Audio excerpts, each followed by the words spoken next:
Selasa tanggal 14 April sekitar pukul 1 pagi tadi di daerah Jalan Trogong, Cilandak, Jakarta Selatan, ya, telah mengamankan seseorang inisialnya adalah IS alias TP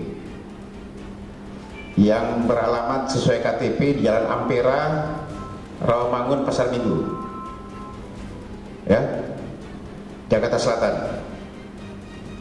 Tapi tempat tinggalnya di Trogong, tempat TKP dilakukan penangkapan terhadap yang bersangkutan.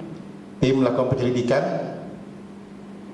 sore harinya, kemudian mulai mengintai TKP karena memang ada keluar masuk orang di sana. Nanti pada saat tengah malam jam 1 dilakukan penggerebekan di kediaman di Jalan Trogong tersebut dan menemukan seseorang inisialnya IS alias TP. Barang bukti yang berhasil kita amankan, pertama KTP-nya, kemudian ada 1 handphone, yang ketiga 1 bungkus kertas berisi ganja yang beratnya sekitar 18 gram dan seperangkat alat hisap sabu atau bom. Yang bersangkutan ini positif ada 2, amfetamin dan metavitamin, yang memang sudah 2 kali juga, ya, 2 kali. Ini kali kedua tertangkap. Kali kedua tertangkap. Kalau teman-teman masih ingat 2018 yang lalu, ya, 2018 yang lalu atau 2017, oke. Yang bersangkutan ditangkap pada saat itu dengan barang bukti sekitar setengah kilogram sabu. Setengah gram sabu lagi, saya ulangi, setengah gram sabu.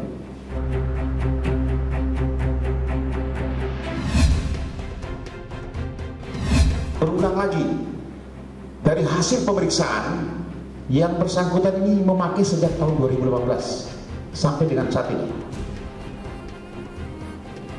Dia bisa membeli, ya, membeli barang haram ini dalam 1 bulan ini bisa membeli sebanyak 2 kali.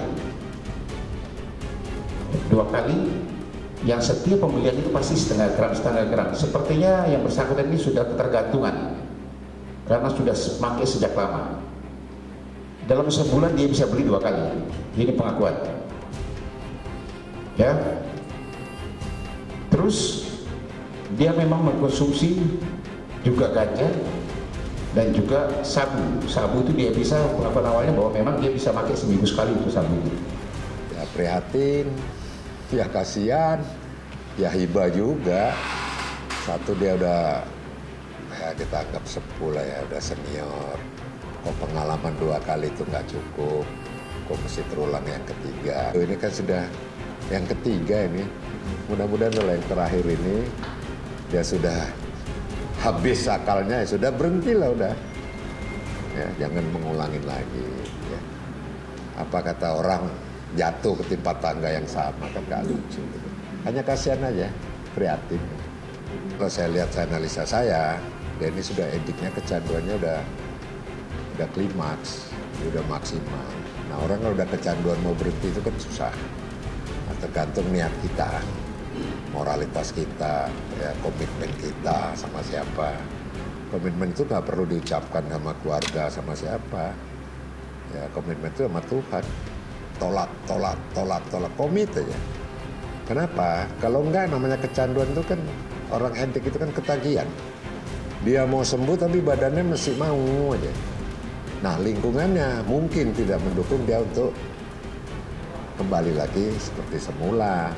Ya, dia hidup sendiri, ya, di kos-kosan, bengang-bengong, ya, setan lewat, ya, dia nggak nelpon orang nelpon dia lagi, ya kembali lagi mati.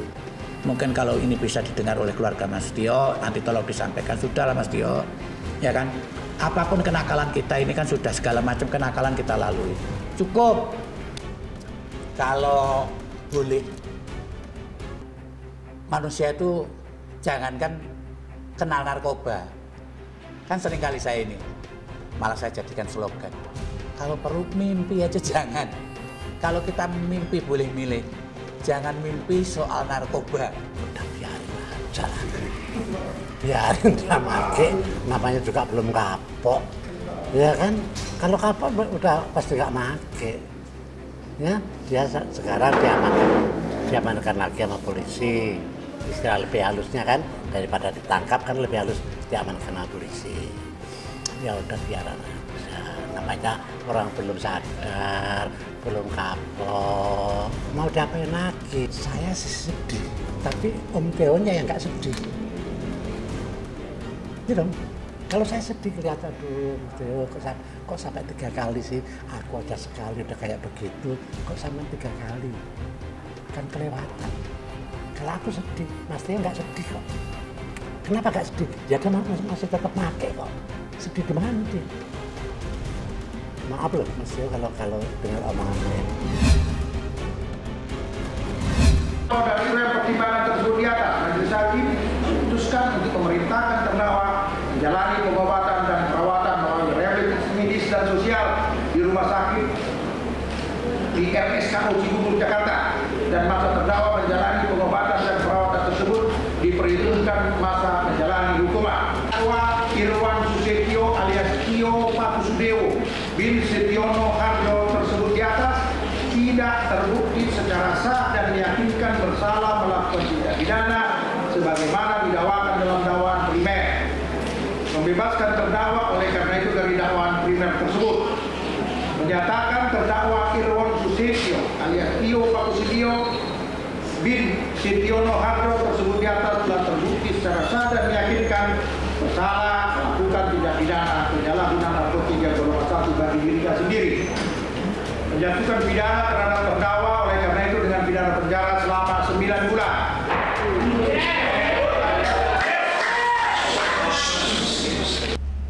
Nggak tahu tuh istilahnya lebih religius apa gimana, nggak tahu saya.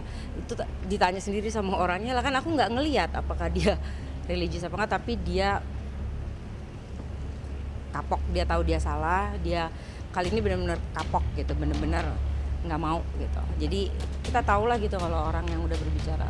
Ya kalau aku kan hanya dukungan moral soalnya kalau kayak gini kan kita juga nggak mau salah ngomong, nggak mau takut ngomong juga, kita juga ngerti nggak kasusnya gitu, maksudnya detailingnya gitu. Jadi ya ada cuman untuk nemenin Om Tio aja udah gitu, ada cuman untuk ya dukungan moral aja udah gitu. Ada yang ada kan pasti kan kita butuh itu, semua manusia dalam kasus apapun pasti butuh itu. Jadi saya bersalah dan saya menyesali apa yang sudah terjadi. Sekaligus saya mengajak siapapun yang masih menggunakan narkoba untuk segera berhenti. Saya adalah contoh yang tidak perlu diikuti dan tidak perlu diulangi lagi.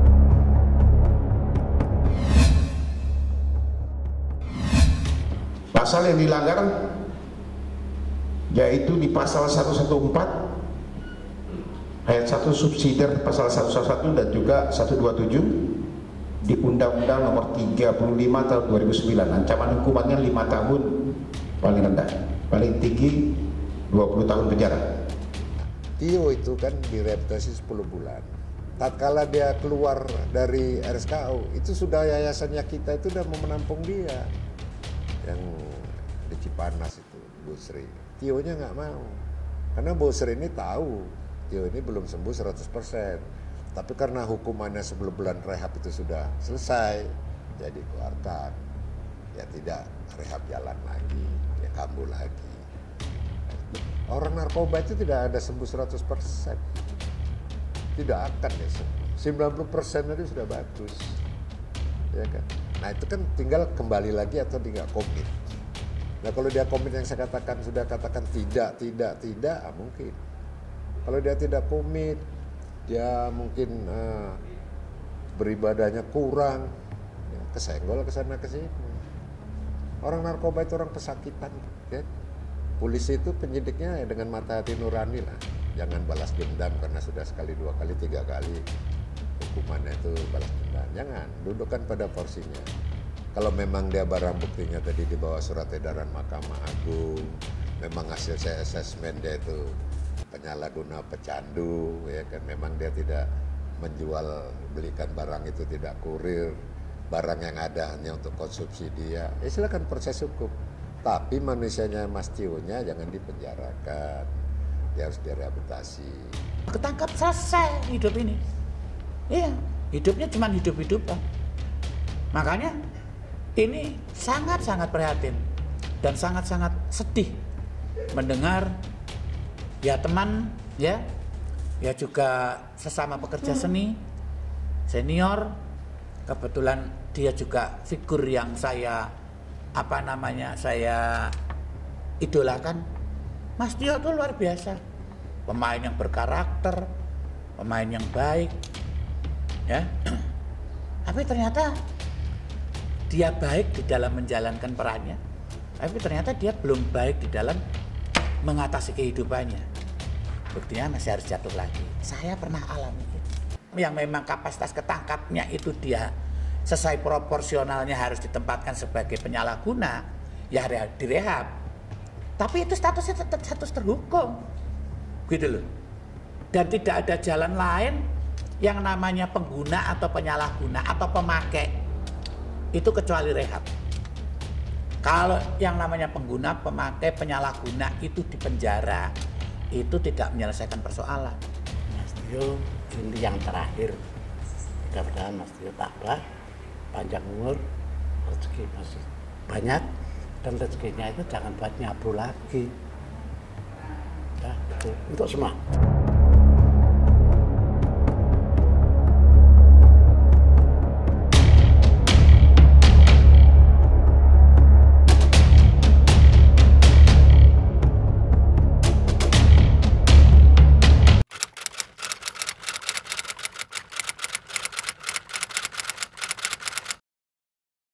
Jadi jangan lupa untuk subscribe Cumi Cumi. Ditekan ya tombol lonceng merahnya.